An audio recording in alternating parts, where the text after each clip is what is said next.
ओम नमः शिवाय। प्रिय भक्तजनों, आज मैं आपको भगवान शिव जी की एक कथा का श्रवण करा रही हूँ, जिसके माध्यम से आप जानेंगे कि इंसान के जीवन से आलस्य की बाधाएं कैसे दूर की जा सकती हैं। अगर आप यह प्रेरणादायक कथा सुन रहे हैं तो पूरा सुने, इसे आधा अधूरा छोड़कर जाने की गलती न करें। इस पवित्र कथा के माध्यम से आप भगवान शिव से नई सीख प्राप्त करेंगे। इसलिए इस पवित्र कथा को पूर्ण भाव और निष्ठा के साथ सुने और भगवान शिव का आशीर्वाद प्राप्त करें। तो चलिए कथा को प्रारंभ करते हैं। भगवान शिव माता पार्वती से कहते हैं, इंसान के जीवन में आलस्य की बाधाएं कैसे दूर की जाएं। फिर माता पार्वती कहती हैं, हे देवों के देव महादेव, आप ही बताइए कि इंसान के जीवन में आलस्य की बाधाओं को कैसे दूर करें। फिर भगवान शिव कहते हैं, हे देवी, आज मैं पृथ्वी लोक पर एक साधु का रूप धारण करके अपने भक्त भोला के पास जा रहा हूँ। इसलिए हे देवी, आज आप ध्यान से देखें और सुने कि इंसान के जीवन में आलस्य की बाधाएं कैसे दूर की जा सकती हैं। एक गांव में भोला नाम का एक बेहद आलसी और कामचोर व्यक्ति रहता था। उसकी आलसी आदतों के कारण गांव के सभी लोग उससे बहुत परेशान थे। वह सारा दिन बस लेटा रहता और ऊंचे ऊंचे सपने देखता। आज भी वह एक खेत में एक पेड़ के नीचे आंखें बंद करके लेटा हुआ था। तभी खेत के मालिक प्रताप सिंह की आवाज उसके कानों में पड़ी। वह बोला, यहाँ क्या कर रहा है? तुझे मैंने यहाँ काम पर रखा है या आराम करने के लिए? भोला ने जवाब दिया, कौन है भाई जिसने मुझे सपनों से जगा दिया? अरे अपनी सोई हुई आंखें खोलकर तो देख, मैं हूँ प्रताप सिंह। प्रताप सिंह ने कहा, इस खेत का मालिक मैं हूँ भोला। भोला बोला, अरे आप है प्रताप सिंह जी? यह क्या, अभी तो काम करके लेटा हूँ। भोला ने कहा, क्या तुम्हारे खेत में काम करके कुछ देर आराम भी नहीं कर सकते?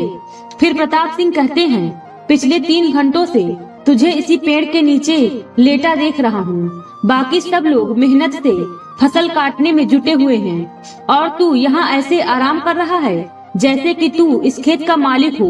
भोला ने जवाब दिया, चिंता मत कीजिए साहब, एक दिन वह भी आएगा जब मैं तुम्हारे जैसे न जाने कितने खेतों का मालिक बनूंगा। दरअसल यह छोटे मोटे काम मेरे लिए नहीं बने हैं, मैं कुछ बहुत बड़ा करने के लिए बना हूँ। प्रताप सिंह ने कहा, भोला, मैं तो तुझे उसी दिन निकाल देता जिस दिन मैंने तुझे काम पर रखा था, लेकिन तेरी पत्नी के आंसू देखकर मैं पिघल गया। अब मैं और तुझे बर्दाश्त नहीं कर सकता। मैं यहाँ मजदूरों को काम करने की तनख्वाह देता हूँ, आराम करने की नहीं। अगर आप मुझे काम पर नहीं रखना चाहते तो मुझे कोई फर्क नहीं पड़ता, लेकिन 10 दिन की मेहनत के पैसे तो मुझे दे दीजिए। तेरा दिमाग तो ठीक है भोला? पिछले 10 दिनों में तूने 12 घंटों में 12 मिनट भी काम नहीं किया। किस बात के पैसे मांग रहा है? तब भोला कहता है, किसी गरीब को दबाना अच्छी बात नहीं होती। आपने फिल्मों में नहीं देखा क्या, जब कोई अमीर आदमी किसी गरीब को उसकी तनख्वाह नहीं देता तो वह डाकू बन जाता है। भोला की बात सुनकर प्रताप सिंह हंसने लगा।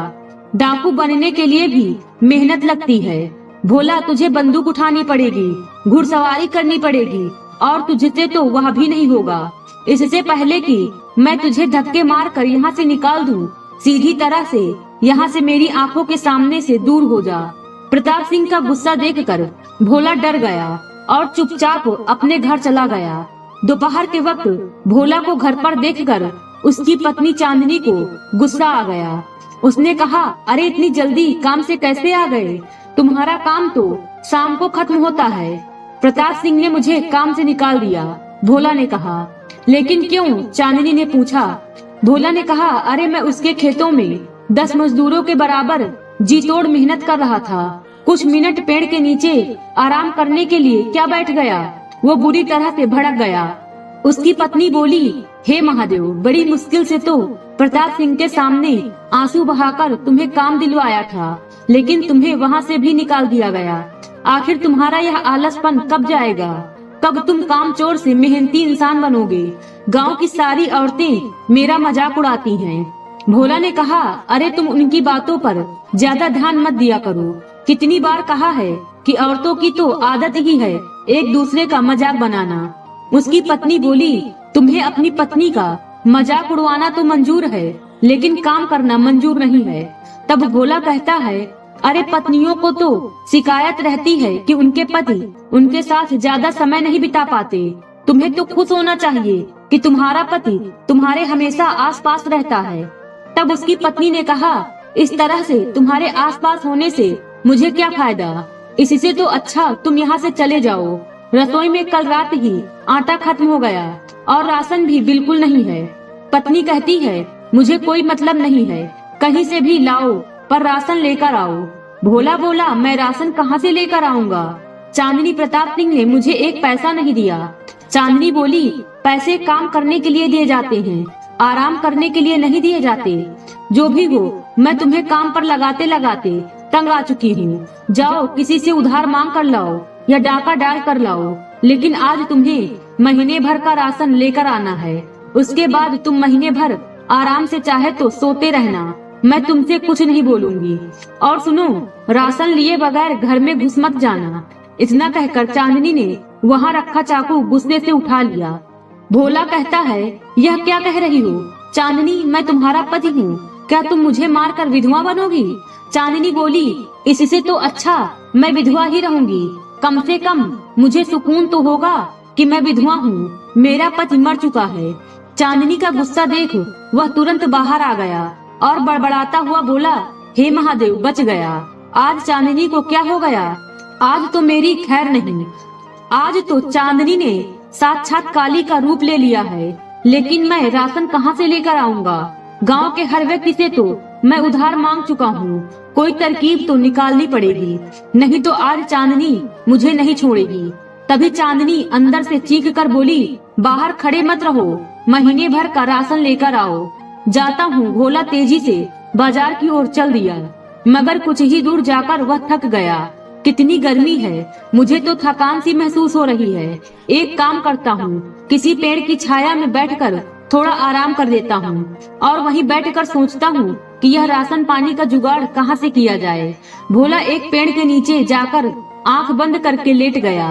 तभी उसके कानों में किसी साधु की कड़कदार आवाज टकराई, उठ जा कामचोर, यहाँ क्यों लेटा है? भोला ने देखा कि एक साधु उसे गुस्से से घूरे जा रहे थे। भोला ने कहा, अब तुम्हें मेरे यहाँ आराम करने से क्या दिक्कत होने लगी? साधु जी, मुझे परेशान मत करो, अच्छा खासा मैं सपनों की दुनिया में खोया हुआ था। साधु ने कहा, जिस पेड़ के नीचे तू सपने देख रहा है वह पेड़ मेरा है। भोला बोला, क्यों, इस पेड़ पर आपका नाम लिखा है क्या? साधु कहता है, नहीं, इस समय मैं इस पेड़ के नीचे बैठकर तपस्या करता हूँ। भोला साधु से कहता है, तपस्या करनी है साधु जी तो हिमालय की चोटी पर जाकर तपस्या करो, भगवान शिव प्रसन्न होंगे। साधु बोले, मैं तेरे बारे में सब जानता हूँ। तो भोला कहता है, तो इसमें नई बात क्या है, मैं इसी गांव का रहने वाला हूँ, वह तो सभी जानते हैं। तब साधु कहते हैं, मैं जानता हूँ कि तू इस वक्त क्या सोच रहा है। भोला उठा और उठकर खड़ा हो गया और कहा, क्या सोच रहा हूँ बताओ। साधु ने कहा, तू सोच रहा है कि तू महीने भर का राशन कहाँ से लेकर आएगा और कैसे लेकर आएगा। यह सुनकर भोला बोला, अरे आप तो वाकई बहुत पहुँचे हुए साधु हैं, लेकिन इससे मुझे क्या फर्क पड़ता है। अरे मन की बात तो बहुत से साधु बता देते हैं, पर मदद कोई नहीं करता। भोला की बात सुनकर साधु मुस्कुराते हुए बोले, अगर मैं तेरी मदद करूँगा तो क्या तू मेहनती बनेगा? तब भोला कहता है, जब आप मेरी मदद करके मुझे धन दौलत दे दोगे तो मुझे मेहनती बनने की क्या जरूरत है। लेकिन वह सब बातें बात की हैं, आप मेरी मदद कैसे कर सकते हो? भोला की बात सुनकर साधु ने अपना हाथ हवा में घुमाया और अचानक एक मुर्गी साधु के हाथ में आ गई। यह देखकर भोला बोला, अरे साधु जी, आप तो जादूगर भी मालूम होते हो। यह जादू नहीं है मूर्ख, सिद्धि है, तुझ जैसा आम इंसान नहीं समझेगा। अब मेरी बात ध्यान से सुन, इस मुर्गी को अपने घर ले जा। भोला बोला, क्या साधु जी, इस मुर्गी का भला मैं क्या करूँगा? अरे मैं और मेरी पत्नी तो शाकाहारी हैं। साधु ने कहा, मूर्ख व्यक्ति, पहले मेरी बात तो पूरी सुनो, यह मुर्गी रोज एक अंडा देगी।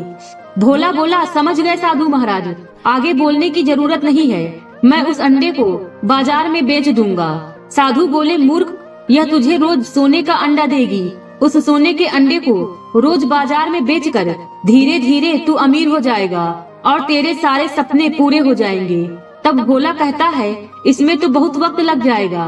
साधु जी, मैं रोज रोज अंडा देने का इंतजार नहीं कर सकता। मुझे आप ऐसी मुर्गी दे दीजिए जो एक बार में ही ढेर सारे सोने के अंडे दे दे, और फिर यह मुर्गी तो कल से अंडा देगी। मुझे तो अभी महीने भर का राशन लाना है। साधु ने क्रोधित होकर अपना हाथ दोबारा हवा में लहराया और मुर्गी गायब हो गई और कहा, तुम सिर्फ कामचोर ही नहीं बल्कि मूर्ख भी हो। भोला बोला, अब जो भी हो साधु जी, मुझे तो तुरंत अमीर बनना है। साधु ने अपना हाथ फिर से लहराया और उसके हाथों में एक कुल्हाड़ी आ गई। यह ले, इस कुल्हाड़ी को अपने साथ लेकर जा। इस कुल्हाड़ी की खासियत यह है कि तू इस कुल्हाड़ी को जिस पेड़ पर भी चलाएगा, यह कुल्हाड़ी उस पेड़ को अपने आप काट देगी और तू उन लकड़ियों को बाजार में बेचना। भोला बोला, यह कैसी बात कर रहे हैं साधु जी? कुल्हाड़ी देनी थी तो सोने की देते। अब आप ही बताइए, लकड़ियाँ बेचने तो मुझे बाजार जाना पड़ेगा ना, उसमें मेहनत लगेगी, वह मैं नहीं कर सकता। भोला की बात सुनकर साधु पूरी तरह से झुंझला गए और बोले, तो फिर तुझे क्या चाहिए? साधु की बात सुनकर भोला बहुत ही गहरी सोच में डूबते हुए बोले, फिलहाल तो आपके पास जितने भी पैसे हों मुझे दे दीजिए ताकि मैं महीने भर का राशन भरवा लूं। भोला की बात सुनकर साधु ने एक बटुक निकालकर भोला को थमा दिया और बोले, यह लो। भोला बोला, यह तो सिर्फ 50 रुपए हैं, इसमें महीने भर का राशन तो क्या आज का भी राशन नहीं आ पाएगा। आपको पता भी है महंगाई कितनी बढ़ गई है। पहले कह रहे थे कि सोने का अंडा देने वाली मुर्गी दोगे और अब अपनी जेब से निकाले सिर्फ 50 रुपए। साधु बोले, मूर्ख व्यक्ति, मैं अपने पास सिर्फ उतने ही पैसे रखता हूँ जितना मैं अपने पेट में अन्न ग्रहण कर सकूं। बाकी मोह माया की बात तेरे जैसा बेवकूफ क्या जाने, तेरा कुछ नहीं हो सकता। इतना कहकर साधु वहाँ से चला गया। चलो कम से कम 50 रुपए तो मिले। भोला 50 रुपए लेकर बाजार घूमने लगा। तभी भोला की नजर गांव में बनी एक नई छोटी सी दुकान पर पड़ी जहां पर गरम गरम समोसे बन रहे थे। भोला बोला, लगता है यह दुकान नई है और समोसे बनाने वाला भी इस गांव में नया है। यहाँ समोसे की खुशबू बहुत अच्छी आ रही है। चलो एक काम करता हूँ, कुछ समोसे इसी 50 रुपए के खरीद लेता हूँ। अगर राशन का जुगाड़ नहीं हुआ तो चांदनी समोसे खाकर ही पेट भर लेगी। कम से कम समोसे खाकर उसका गुस्सा तो शांत हो जाएगा। भोला सीधा समोसे की दुकान पर चला गया। भोला दुकानदार से बोला, इस गांव में नए हो? दुकानदार बोला, जी बाबू साहब, कुछ दिन पहले ही मैंने दुकान खोली है। सुना है इस गांव में काफी खुशहाली है। भोला बोला, हाँ हाँ वो तो है। वैसे एक समोसा कितने का दे रहे हो? 5 रुपए का एक समोसा है। भोला बोला, इस महंगाई ने भी कमर तोड़ दी है भैया, हमारे बचपन में 1 रुपए के 5 समोसे आया करते थे। दुकानदार बोला, वह जमाने चले गए साहब, शहर में तो यह समोसा 10 रुपए का मिलता है। सही है, यह लो 50 रुपए, 10 समोसा का पैकेट बना देना, मैं कुछ देर बाद आपसे आकर ले लूंगा। ठीक है ठीक है। भोला समोसे वाले को पैसे देकर बाजार में इधर उधर नजरें दौड़ाने लगा। तभी उसकी नजर एक राशन की दुकान पर पड़ी। भोला उस दुकान में घुस गया और बोला, यह लो झोला और महीने भर का राशन भर दो और पैसे हिसाब में लिख लेना, मैं अगले महीने दे दूंगा। दुकानदार बोला, तुम्हारा दिमाग तो ठीक है, तूने तो पिछली उधारी चुकाई नहीं। पिछले 6 महीने से तू मुझसे यही कह रहा है कि कल दे दूंगा, कल दे दूंगा। मेरे पैसे देना तो दूर, उल्टा उधार मांगने चला आया। भाग यहाँ से। भोला बोला, अरे अगर राशन नहीं देना है तो अकड़ क्यों रहे हो भैया? आपको किसी गरीब की बेइज्जती करते हुए शर्म नहीं आती? दुकानदार बोला, अभी तो पिछला उधार दिया नहीं और नया उधार मांगने आ गया। तेरी आरती उतारू क्या? देख भोला, मैं तुझे 1 रुपए का भी उधार नहीं देने वाला। सबसे पहले पिछली उधारी चुका और उसके बाद जो भी सामान खरीदना है नगद खरीद। तभी दुकानदार के पास उसका नौकर रामू आ गया। दुकानदार रामू से बोला, अरे रामू, वह जो समोसे वाला है उससे तू मेरी पत्नी का हार छुड़वा आया?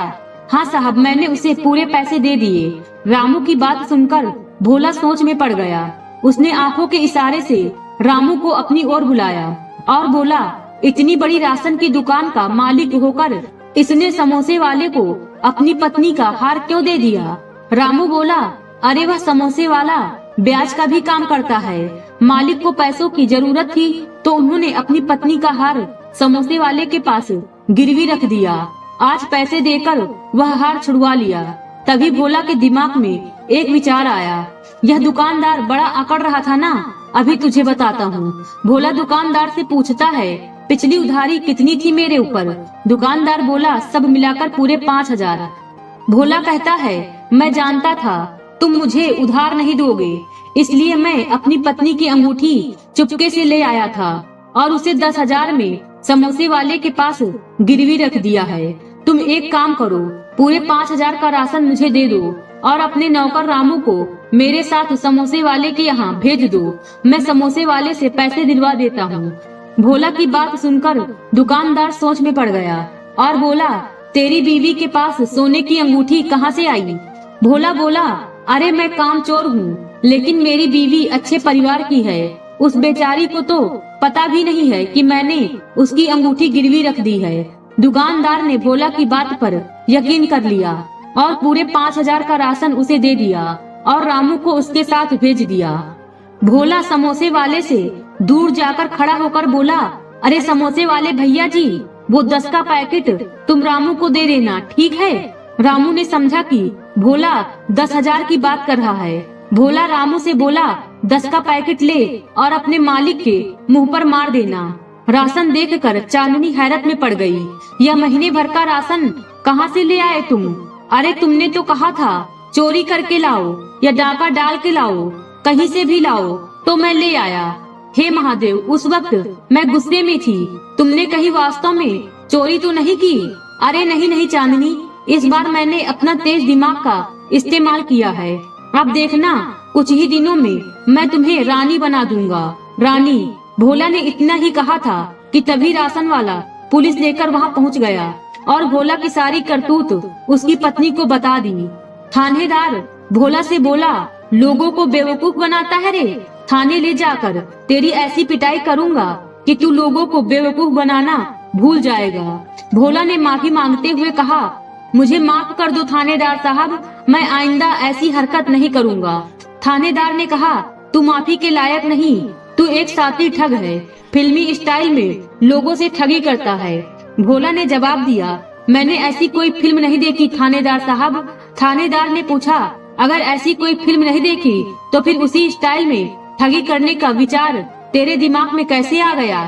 चांदनी ने थानेदार से कहा, इन्हें माफ कर दीजिए थानेदार साहब, इनकी तरफ से मैं माफी मांगती हूँ। यह जो राशन दुकानदार साहब को बेवकूफ बनाकर लाए हैं, वह पूरा राशन वापस करने को तैयार हूँ। इतना कहकर चांदनी ने सारा राशन उस दुकानदार को पकड़ा दिया। पुलिस वाले को चांदनी पर तरस आ गया और उसने भोला को छोड़ दिया। चांदनी ने कहा, देखा तुमने, अब तो पुलिस भी हमारे दरवाजे पर आ गई। भोला ने माफी मांगते हुए कहा, मुझे माफ कर दो चांदनी, मैं कल से अपनी कामचोरी की आदत छोड़ दूंगा और मेहनती बन जाऊंगा। इससे अच्छा तो मैं उस साधु की बात मान लेता तो ज्यादा फायदे में रहता। चांदनी ने पूछा, कौन से साधु और कौन सी बात?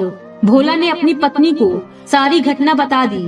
साधु ने बिल्कुल सही कहा था, तुम वाकई एक बेवकूफ आदमी हो। अपने नाम के मुताबिक भोला के भोला ही रहोगे। उस रात चांदनी और भोला भूखे ही सो गए।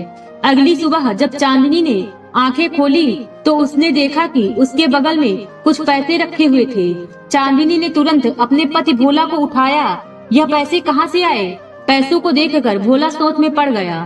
तभी सामने वही साधु प्रकट होकर बोले, यह पैसे मैंने रखे हैं। बेवकूफ, क्योंकि तूने मुझसे पैसे ही मांगे थे। चाहता तो मैं तुझे सोना चांदी भी दे सकता था, लेकिन उससे तू और कमजोर हो जाता। इन पैसों से अपने घर का महीने भर का राशन ले आना और जो कुछ पैसे बचेंगे उनसे कोई छोटा मोटा कारोबार कर लेना और मेहनत से पीछे मत हटना। भोला ने माफी मांगते हुए कहा, मुझे माफ कर दीजिए साधु महाराज, मैं मेहनत से पीछे नहीं हटूंगा। साधु मुस्कुराते हुए वहाँ से अंतर ध्यान हो गए और भोला देखते ही देखते मेहनती और एक सफल कारोबारी बन गया। कुछ ही सालों में वह गांव का सबसे अमीर सेठ बन गया। आज भोला की गिनती सफल व्यापारियों में होती है। सेठ भोला बहुत ही अमीर आदमी बन गया था। महादेव कहते हैं, आलस्य एक ऐसा सुख है जिसका परिणाम केवल दुख होता है। आलस्य दरिद्रता का दूसरा नाम है। किसी व्यक्ति के लिए इससे बढ़कर कोई दूसरा बड़ा शत्रु नहीं होता है। जीवन में सुख समृद्धि का सपना हर कोई देखता है, लेकिन इससे जुड़े पौधे को तैयार करने के लिए उसे अपने पसीने से सींचना होता है। जीवन से जुड़ा कोई भी सपना पूरा करना हो या फिर किसी बड़े लक्ष्य की प्राप्ति करनी हो, उसकी राह में सबसे पहली बाधा आलस्य के रूप में आती है। कहते हैं कि आलस्य से बड़ा व्यक्ति का कोई दूसरा शत्रु नहीं होता है। यह एक ऐसा अवगुण होता है जिसके आते ही व्यक्ति का पतन प्रारंभ हो जाता है। जिस आलस्य के कारण व्यक्ति अपने जीवन के कीमती समय को खोते हुए हमेशा दुख दारिद्र्य से घिरा रहता है। महादेव कहते हैं, यह 5 बातें जो अपने जीवन में उतार लेता है वह अपने आलस्य से मुक्ति पा सकता है। जो व्यक्ति आलस्य या अन्य चीजों में अपने समय को नष्ट करता है, एक दिन वही समय उस व्यक्ति को नष्ट कर देता है। जीवन में हर रोग का कोई ना कोई इलाज होता है, लेकिन यदि किसी व्यक्ति की दरिद्रता के साथ आलस्य भी जुड़ जाए तो उस रोग की कोई दवा नहीं है। हर आदमी के पास करने के लिए कुछ ना कुछ जरूर होता है, लेकिन जब वह उसे करने के बारे में नहीं सोचता है तो उसके ऊपर आलस्य हावी होता है। व्यक्ति के जीवन में सही दिनचर्या का न होना भी आलस्य को बढ़ावा देता है। इसके बाद जीवन में एक ऐसा समय आता है जिसमें यही आलस्य दिनचर्या का हिस्सा बन जाता है। जिस व्यक्ति के दिमाग में आलस्य का कीड़ा प्रवेश कर गया हो वो कभी भी अपना हित नहीं समझ सकता है। फिर ऐसे में वह दूसरों का हित आखिर कैसे समझेगा। महादेव इतना कहकर कैलाश पर्वत की ओर लौट जाते हैं। आज की वीडियो में बस इतना ही। उम्मीद है वीडियो पसंद आई होगी। इस वीडियो में बोलते समय कोई त्रुटि हुई हो तो क्षमा करें। वीडियो पसंद आई हो तो वीडियो को लाइक और शेयर करें और चैनल को सब्सक्राइब कर दें और कमेंट बॉक्स में हर हर महादेव लिखना बिल्कुल न भूलें। मिलते हैं अगले वीडियो में। खुश रहिए और खुशियाँ बांटते रहिए। हर हर महादेव।